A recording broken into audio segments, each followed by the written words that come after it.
¿Cómo están? Bienvenidas, bienvenidos al escenario del poder. Comienza Stock disponible por Vía X. Conversaciones necesarias en este Chile que seguimos escribiendo entre todas y entre todos y en Vía X, en tu propia vía. Se abre la comunidad del pensamiento para ir, ¿no?, viendo, avisorando, reflexionando sobre este país que construimos día a día y alguien hizo algo malo, lo supo el periodismo independiente y lo viene a conversar a Pauta Stock.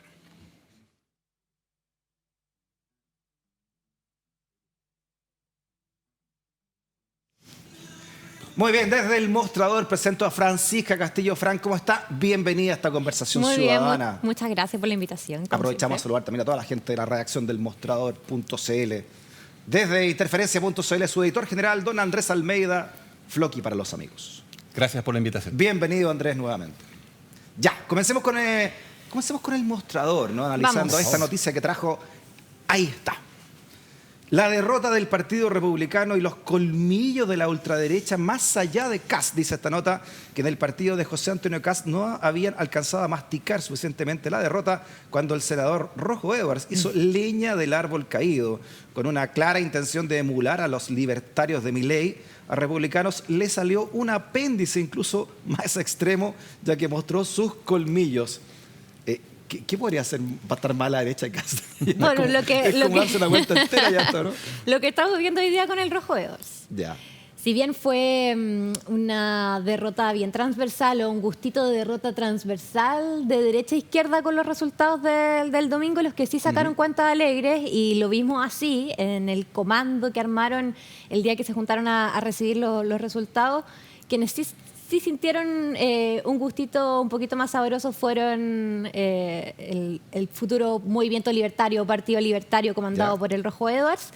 Que, libertario, esto de Milei es cierto, entonces. Es se muy considera cierto. un libertario ultranza. Partido que se está conformando, están ya las negociaciones para definir su estructura y se reunieron precisamente este domingo para celebrar que había ganado el en contra, como ellos habían promovido luego de desprenderse del Partido Republicano, y sí, se ubican más a la derecha. Increíble, ¿eh? Que el Partido Republicano. ¿Y le puso al movimiento rechazo en contra por eso? Claro. Hay sol en la derecha, por eso emergen muchas flores.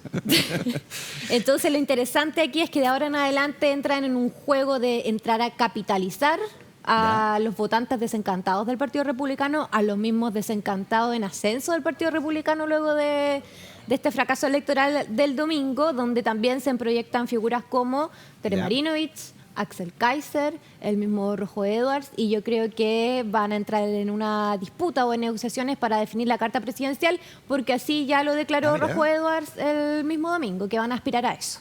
Sí. Es interesante, súper interesante. Yo me recuerdo de cuando fue Kast candidato de toda la derecha, con la segunda vuelta presidencial pasada. Muchos en la derecha argumentaban, algunos abiertamente, especialmente la gente de la UDI, que en realidad Kast era UDI, o sea, siempre venía del riñón de la UDI, había sido discípulo de Jaime Guzmán. Claro, entonces como que esto era una especie como de mantención de los valores antiguos de la UDI y como que el Partido Republicano de alguna manera era una especie como de apéndice de la UDI. Esa era como la argumentación para convencerse por votar por Kast desde el lado de la UDI. Después de eso, la trayectoria ha indicado que se han ido aliando y pareciera que se genera un nicho ahí. Ahora hay que ver, porque también esto es a nivel teórico, ¿no? Porque el Rojo Edwards, lo mismo pasó con Amarillos y con... Ahora, entre las declaraciones de la UDI ahora, no sé, Pepa Hoffman o el mismo Javier Macaya, respecto de republicanos, no se nota mucha diferencia, ¿no?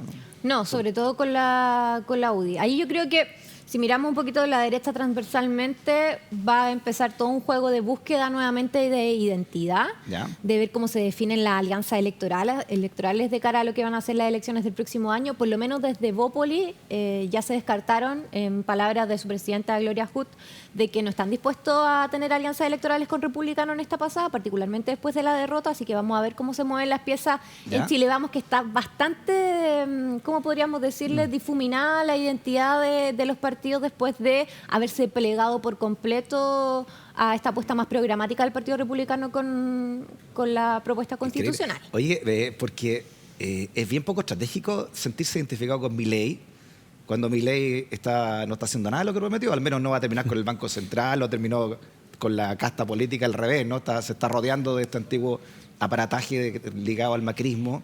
Entonces, y otras cosas más que van a estar pasando todos los días allá en Argentina, ¿no? Yo creo que un poco de ingeniería electoral, ¿no? La misma creación de amarillos, o sea, es como se ha revuelto el asunto.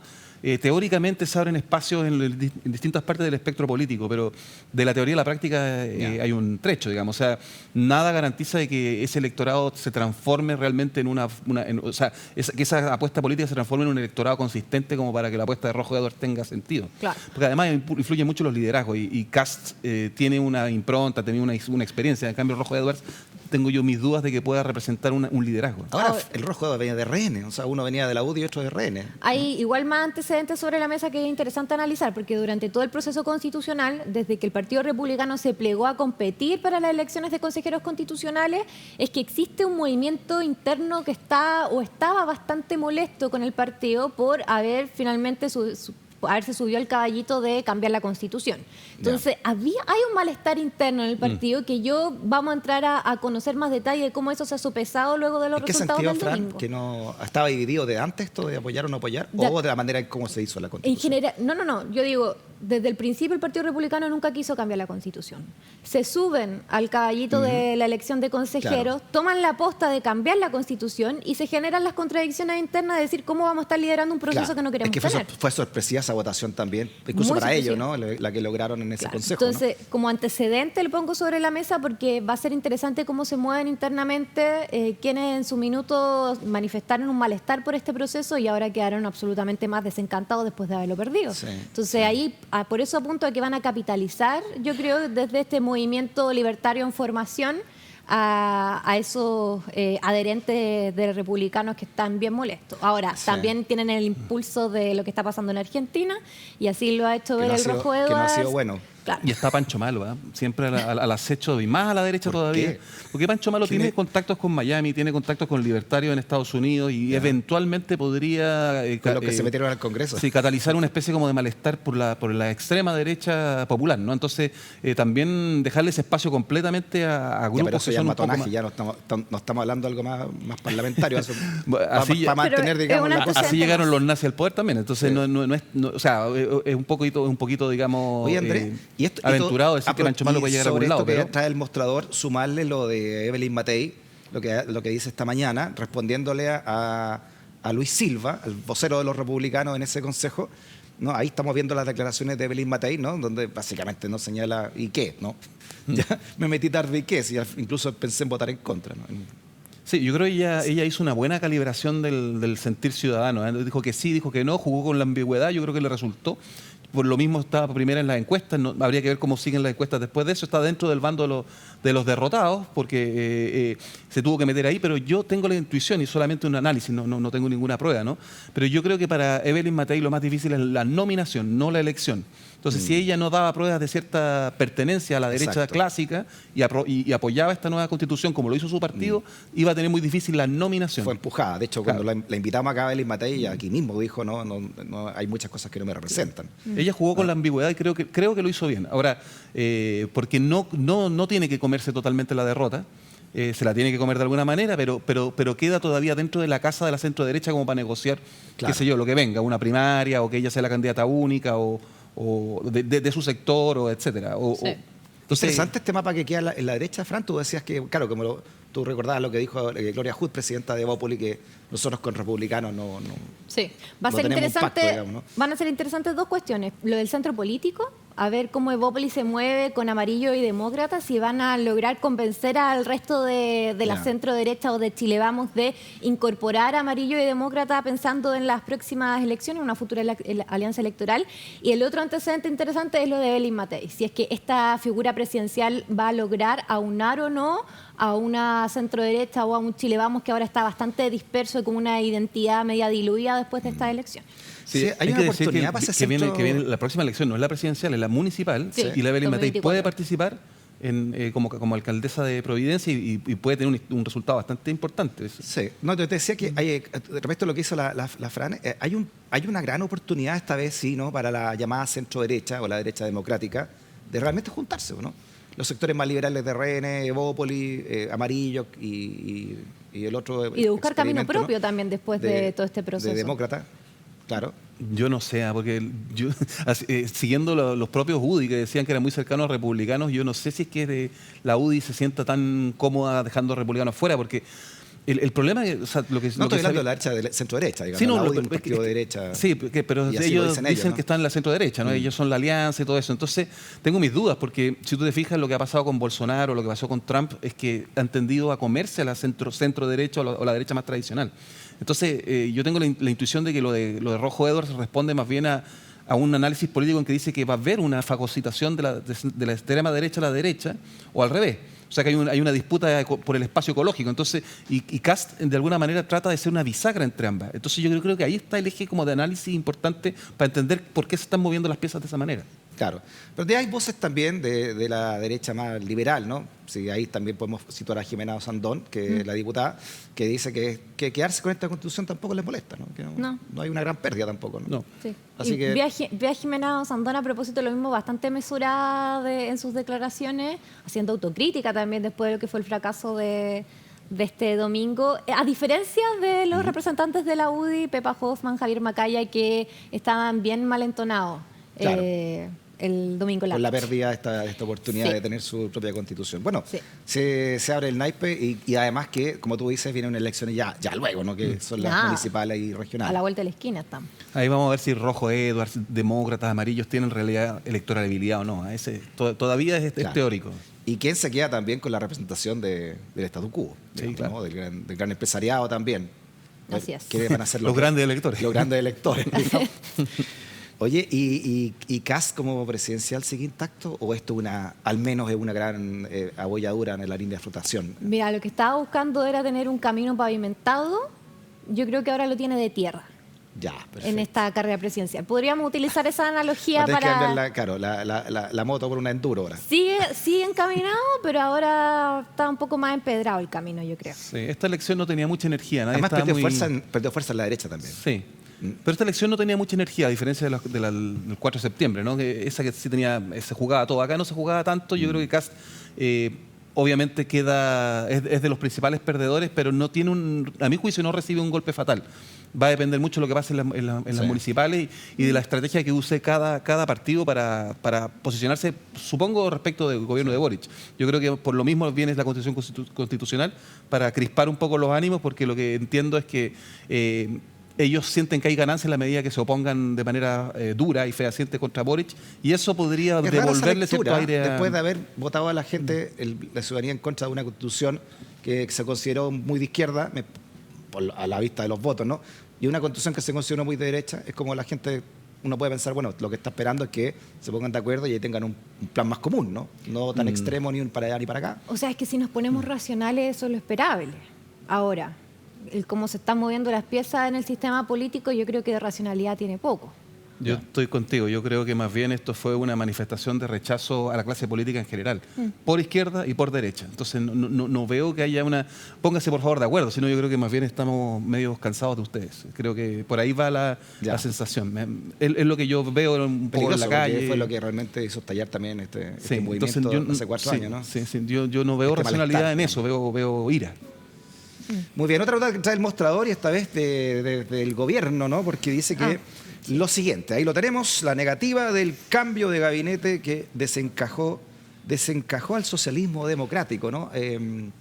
¿Problema al interior del gobierno por esto? Sí, estamos revisando la vereda de la derecha, ahora revisando la vereda del oficialismo. Claro, se habló bastante previo a estas elecciones que se esperaba un cambio de gabinete posterior al plebiscito, particularmente porque se vienen arrastrando problemas no menores como el tema del caso Fundaciones, tema de indultos, algo que explotó particularmente la semana previa al plebiscito. Entonces, habían expectativas de un cambio de timón, dicen al interior del socialismo democrático, que se pudiese reflejar en un cambio de gabinete o por lo menos en ajustes, por lo menos con la salida de Miguel Crispi, por ejemplo, dejando fuera la figura del ministro Carlos Montes porque socialismo democrático, particularmente el Partido Socialista, eso lo tiene absolutamente descartado. Pero sí se esperaba un cambio de timón, un cambio de giro para poder dar señales de que va a haber un reimpulso a negociar las reformas que hoy día están en curso, algo que el presidente Boric lo hizo explícito en sus palabras posterior a los resultados. También lo reiteraron ayer después del comité político de que quieren buscar los acuerdos,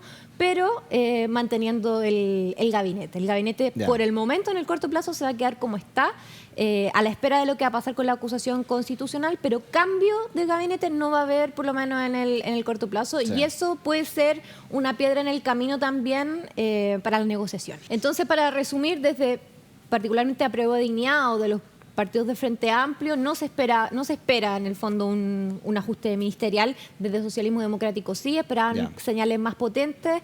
Por el momento eso queda en nada, a ver cómo siguen evolucionando las cosas, porque si hablamos de las negociaciones que se van a abrir con pacto fiscal y con la reforma de pensiones a la que le van a ingresar indicaciones, anunciada ayer por la ministra Jara, no está fácil el camino de negociación con la oposición, que mantienen su postura bastante obstruccionista, podríamos decir, para hablar de los temas. ¿Cómo está la convivencia? ¿Ustedes saben algo en interferencia al interior de la moneda? ¿Es cierta estas tensiones que hay entre la ministra Vallejo y Toá? ¿O qué tan ciertas podrían ser? No lo sé, pero yo creo que ha habido, claramente hay una diferencia importante entre el socialismo democrático y el Frente Amplio. Hay claramente una diferencia importante entre generaciones, ¿no? Los cincuentones con los treintañeros. Los cincuentañeros se dice de más respeto. Perdón. Como despectivo. Y los treintañeros. Treintañeros, treintones. Los del 30 del clivaje, ¿no? Nadie dice veintones. Pero bueno, yo creo que existen esas diferencias. Creo que claramente el tema del caso convenio es un punto de quiebre de este asunto, porque por supuesto empieza la elección municipal y cuando lo que van a querer hacer un cinturón de sanitario en torno a RD primero, y si es que no pueden en torno al Frente Amplio, para poder salir libres de polvo y paja de ese escándalo. Entonces es muy importante para el socialismo democrático quedar limpios de esta acusación, más cuando el Frente Amplio hizo todo su ascenso criticando al Partido Socialista y al PPD por temas de probidad. Entonces, para el socialismo democrático es muy clave quedar lo más limpio posible de esta situación. Y hoy día tienen un peso suficiente en el gobierno como para poder... Y con las elecciones que vienen de aquí en adelante, que no son menores, ¿no? Ya hablamos de las municipales, pero luego ya vienen las presidenciales, ¿no? Pero por otro lado, pero por otro lado, el presidente es Convergencia Social, todavía existe, digamos, esa alianza, y ellos tampoco pueden transformar en una cabeza de turco lo que pasó con Revolución Democrática como para que vayan a las municipales y sean derrotados miserablemente. Exacto. Sí. Oye, Fran, pero esto también de esperar hasta marzo tiene una carga simbólica, ¿no? Se cumplen 2 años del gobierno, hasta la mitad del Hoy día, precisamente 19 de diciembre, se cumplen 2 años de que fue electo. Fue electo. Pero en marzo, desde que asumió oficialmente y juró como presidente Gabriel Boric, ¿no? Claro, sí. Yo creo que... ¿Es una buena medida a tu juicio, no? Esperar hasta marzo. ¿El esperar? ¿Por este cambio de gabinete? ¿O haberlo hecho ahora, aprovechando que está todo en caliente con la votación? Es que mira, yo creo que aquí entramos en el terreno más interpretativo, ¿no? Y de símbolos. Claro, yo creo, a mi juicio particular, hubiese sido bueno ahora un cambio, una señal potente, particularmente porque tal como te decía, no es tan fácil las negociaciones. Desde el Chile Vamos no están dispuestos a ceder en aquellas líneas rojas, particularmente en pensiones y pacto fiscal. El ministro Marcel ha hecho llamados reiterativos desde antes del plebiscito, estuvo como una semana antes, todos los días diciendo por favor, después del plebiscito sentémonos a conversar, etcétera, etcétera, pero eso no va a pasar en el corto plazo. Yo creo que se estaba esperando una señal más potente, este cambio de timón, como te digo, para poder, por lo menos, no sé, ablandar el terreno con la oposición. Yo la pregunta es ¿quiénes? ¿Quiénes iban a venir por quiénes? Yo creo que esa pregunta no tiene respuesta fácil. No hay una ingeniería muy clara de quiénes podrían realmente impulsar qué agenda. O sea, no veo claro... Pero sin duda, Andrés, aquí el eje maestro y en donde se va a aferrar la defensa del modelo, el sistema FP. Ese es el eje maestro, ¿no? Es la piedra angular de este modelo que estamos viviendo hoy día y en la cual estamos viendo, ¿no? que es la pelea madre de todo, ¿no? tiene que ver con muchas cosas. No se va a resolver tampoco por la reforma tributaria, porque sin reforma tributaria no puedes hacer reforma a las pensiones, no puedes elevar las pensiones mínimas, que es el mínimo que uno esperaría de la discusión de pensiones, no avanzar en una gran reforma. Y la UDI ya dijo, ¿no? La UDI dijo, no, aquí no se sube un peso más en impuestos, solamente si hay que bajar impuestos, nosotros estamos apoyando, vamos a apoyarla. Y también es interesante de que el tema del pacto fiscal no es algo que se vaya a comenzar a negociar ahora. Se llevan mesas de trabajo con mesas técnicas, representantes de los diferentes partidos políticos, aunando criterios para poder presentar los proyectos de ley de manera consensuada, los proyectos de ley del pacto fiscal, y aún así, desde Chile Vamos dijeron, nosotros no vamos a consensuar ningún proyecto, los vamos a discutir una vez que estén presentados. Perfecto. Vamos con nota de interferencia.cl porque cerca del mediodía de hoy se ingresó finalmente la acusación constitucional para ver si sigue o no sigue el ministro Montes. Y a Interferencia hizo hace un tiempo una nota que decía que desde 1991 se registran, dice la nota ahí, 27 acusaciones. Esta fue antes de la de Ávila, entonces ahora son 28 acusaciones, 29 con la de Montes, 12 de las cuales fueron contra Piñera o sus colaboradores. Entonces, suma y resta, actualizando esto, 29 acusaciones desde la primera que se hizo fue a Germán Correa. Año 91. Con Elwin, ¿no? Sí, 91 en adelante. Sí. No, yo creo que la nota tiene sentido de mostrar un poco cómo se ha usado y se ha abusado de esta herramienta de control político. No olvidemos que la acusación constitucional está pensada en un sistema presidencial para equilibrar el poder, un poco el poder presidencial, ¿no? Yeah. De poder dar que los ministros, el presidente mismo, comandante en jefe de las Fuerzas Armadas, aunque también ministros de la Corte que puedan dar respuesta, digamos, al comité, al Congreso de su actuar. Pero está pensado también siempre y cuando hayan faltas graves, ¿no? Entonces tiene una lógica como de tarjeta amarilla y tarjeta roja frente a hechos graves. La gracia que nosotros vimos en esa nota es que hay una aceleración muy importante a partir de Piñera, porque antes se usaba de manera bastante discrecional, ¿no? O sea, habían casos que ameritaban o no. La política de los acuerdos, acuérdate, ¿no? Claro. Era otra época, ¿no? Claro. Se llegaban a acuerdos, pero también yo creo que hay una discusión interesante técnico-jurídica de cuándo realmente una acusación constitucional tiene asidero o no, ¿no? Porque hoy día simplemente las acusaciones constitucionales tienen que ver con los momentos políticos y con las sumas y restas de quienes tienes tú en el Congreso. Entonces, si tienes mayoría, hay un momento político particularmente relevante, el ministro cae. Pasó con Chadwick, pasó con Yasna Proboste, pasó con Harald Beyer, ¿no? Que caen ninguno de ellos bajo un paradigma necesariamente jurídico. Probablemente el que tenga una situación más jurídica la de Chadwick. Era más vendetta política que en realidad una buena la situación de Chadwick, ¿no? Tal vez amerita, es porque se trata de una crisis verdadera de derechos humanos. Yo creo que es la única, pero tanto Harald Beyer como la Yasna Proboste, revisando la nota, uno empieza a acordar, uno se acuerda de los ministros que fueron acusados, pero las causas no.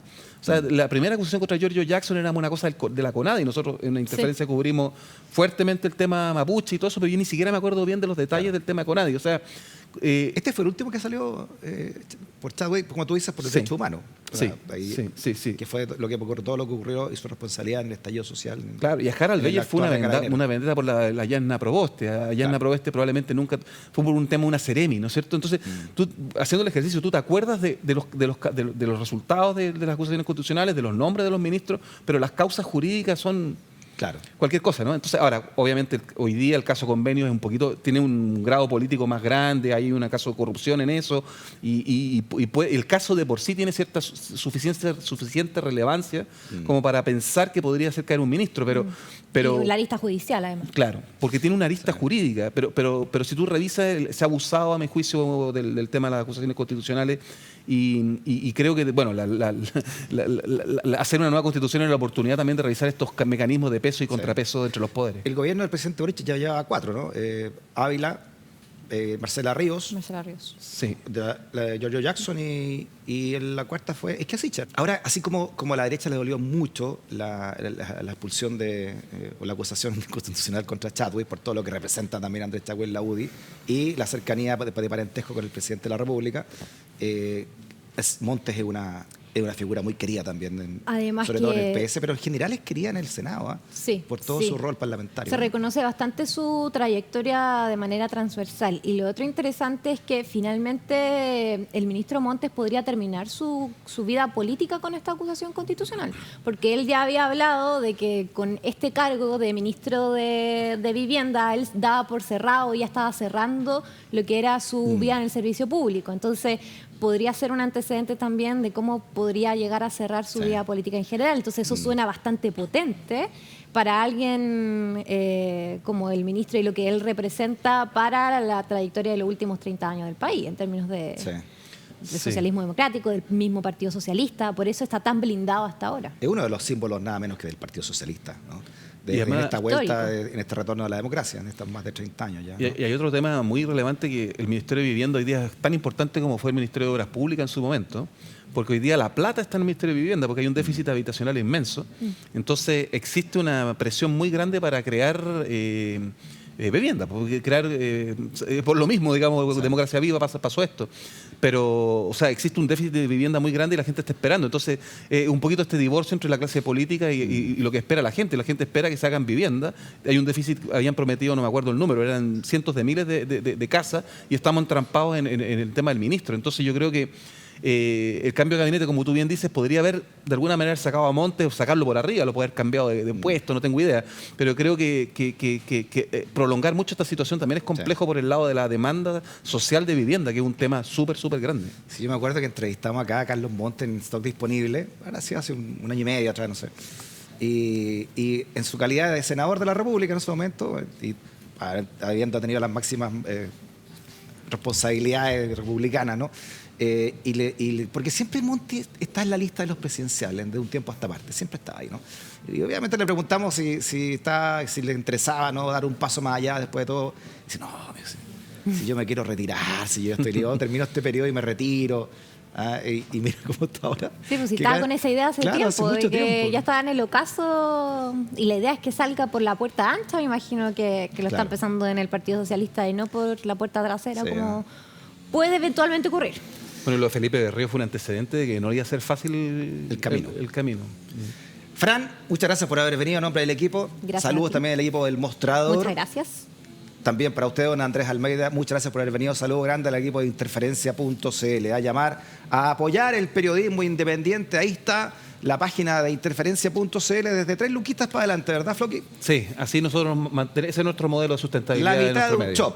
Y ahí tenemos la página del Mostrador.cl, Fran, también para apoyar al Mostrador. A los newsletters del Mostrador, ahí está la invitación para la suscripción. Perfecto, nos vamos entonces la próxima semana con una nueva Pauta Stock. Que estén muy bien. Nos vemos, gracias. Gracias. Hacemos una pausa y luego el poder que se esconde también en la cultura popular. Viene Rodrigo Álvarez, no te vayas de la sintonía.